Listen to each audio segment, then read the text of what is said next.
Hello guys, welcome back to my another video. और आज का वीडियो का टॉपिक है सेकंड मंथ ऑफ प्रेगनेंसी। देखिए, सेकंड मंथ ऑफ प्रेगनेंसी में कहा जाए, अगर हम सिम्टम्स देखने के लिए बोले हैं तो सिम्टम्स सारे वही होते हैं, बल्कि और भी ज़्यादा बढ़ चुके होते हैं। वोमिटिंग आपको पहले से ज़्यादा होने लगती हैं, कॉन्स्टिपेशन की प्रॉब्लम बहुत ज़्यादा रहने लगती है, आपका हार्ट बर्न होता है, आपके जो यूरिन है उसका ज़्यादा आप जाते हैं, यूरिन कंटिन्यू जा रहे होते हैं, जस्ट बिकॉज यूट्रस का साइज़ बढ़ जाता है तो यूरिनरी ब्लैडर पे प्रेशर पड़ता है, इस वजह से आप यूरिन की प्रॉब्लम आपको ज़्यादा रहती है।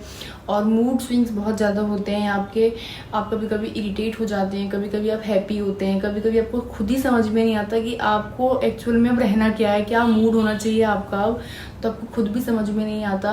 तो सिम्टम्स तो हमें यही होते हैं सारे, एज यूजुअली सब यही होते हैं। तो सिम्टम्स में तो कोई ऐसा हम चेंज नहीं देखते हैं। और बात करें प्रिकॉशंस जो हमें डॉक्टर्स बोलते हैं लेने के लिए, देखिए, लॉट्स ऑफ एक्सरसाइज करने की कोई नीड नहीं है इस मंथ में। जितना हो सके उतना रेस्ट कीजिए, नॉर्मल एक्सरसाइज कीजिए, लॉट्स ऑफ वाटर आपको पीना है, जस्ट बिकॉज डिहाइड्रेशन नहीं होगा इस वजह से अगर आप पानी पियेंगे। और आपको 300 कैलोरी एक दिन में लेनी ही लेनी है, या आप उससे ज़्यादा भी ले सकते हैं। अपनी हेल्थ पर पूरा ध्यान रखना है, बाहर के खाने को जितना हो सके उतना अवॉइड करना होगा आपको, जिससे कि आपको हार्ट बर्न की प्रॉब्लम ना हो। और बहुत सी लेडीज़ कहती हैं कि हमें क्रेविंग होना स्टार्ट हो जाती है इस मंथ में। देखिए, मैं मानती हूँ कि क्रेविंग होती है, बहुत सी लेडीज़ को क्रेविंग स्टार्ट इस मंथ में हो जाती है, लेकिन आप जितना हो सके बाहर के खाने को अवॉइड करिए। अगर आपको किसी चीज़ की क्रेविंग है तो उस खाने को घर में ही बनवाइए, क्योंकि शुरू के 3 मंथ्स अगर आप बाहर का खाना टेक करेंगी, उसका इंटेक लेंगी, तो आपके बेबी पे भी इफेक्ट होगा, आपकी बॉडी पे भी इफेक्ट होगा। हार्ट बर्न की जो प्रॉब्लम है आपको, वो थोड़ी बढ़ जाएगी, आपको इंडाइजेशन की प्रॉब्लम थोड़ी और बढ़ जाएगी। तो इस वजह से डॉक्टर आपको शुरू के 3 मंथ्स बाहर के खाने के लिए अवॉइड करते हैं। अगर आपको खाना है, थोड़ी हाइजीनिक जगह पर खाइए, जहाँ पर हाइजीन तरीके से खाना बनता हो, जहाँ हाइजीन ज़्यादा हो, तो वहाँ पर आप खाना खा सकती हैं। अब बात करते हैं हम बेबी के डेवलपमेंट के बारे में। देखिए, बेबी के डेवलपमेंट के बारे में, इस मंथ बेबी के जो ऑर्गन्स हैं वो धीरे धीरे धीरे धीरे फॉर्म हो रहे होते हैं।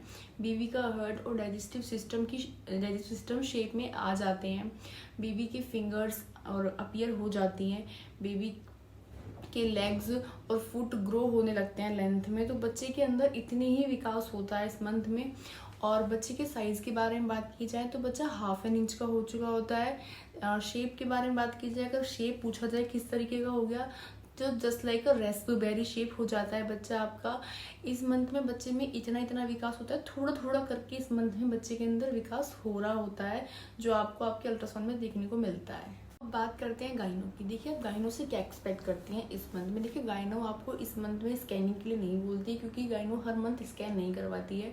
तीनों ट्राइमेस्टर के तीनों स्कैन होते हैं, वो मैं आपको ट्राइमेस्टर टू ट्राइमेस्टर बताऊंगी। आपका फर्स्ट स्कैन आपके 6 वीक में कंप्लीट हो जाता है, TVS। अब आपको गाइनो 3rd मंथ के लास्ट में ही बोलती है स्कैनिंग के लिए, वो स्कैन मैं आपको 3rd मंथ में बताऊंगी, एंटी स्कैन जो डॉक्टर बोलती है।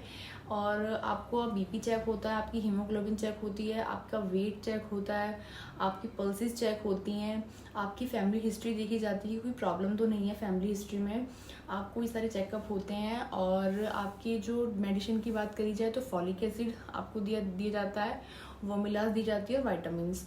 और हार्ट बर्न में अगर आप डॉक्टर से बोलती हैं अपनी गाइनो से, तो आपको गाइनो डाइजेशन का सिरप देगी, बट वो इतना कुछ खास असर नहीं दिखाता, जस्ट बिकॉज हार्ट बर्न की कोई प्रॉब्लम तो गाइनो के पास नहीं है इसका सॉल्यूशन, कि हार्ट बर्निंग का तो आपको होगा ही होगा। कोई ऐसा ट्रीटमेंट, परमानेंट ट्रीटमेंट नहीं है कि हार्ट बर्न बिल्कुल बंद हो सके, जस्ट बिकॉज ये प्रेगनेंसी की वजह से होता है आपको। तो गाइनो आपकी थोड़ा सा रिलीफ के लिए डाइजेशन वाला सिरप दे देती है। अगर आपको गैस की प्रॉब्लम होती है तो गाइनो आपको पेन 40 देगी, it's a best for constipation. तो गाइनो के पास ये ट्रीटमेंट मिलेगा आपको। एंड मैं अपनी नेक्स्ट वीडियो में 3rd मंथ के बारे में बताऊंगी, आपको डाइट के बारे में बताऊंगी। Thank you for watching this video.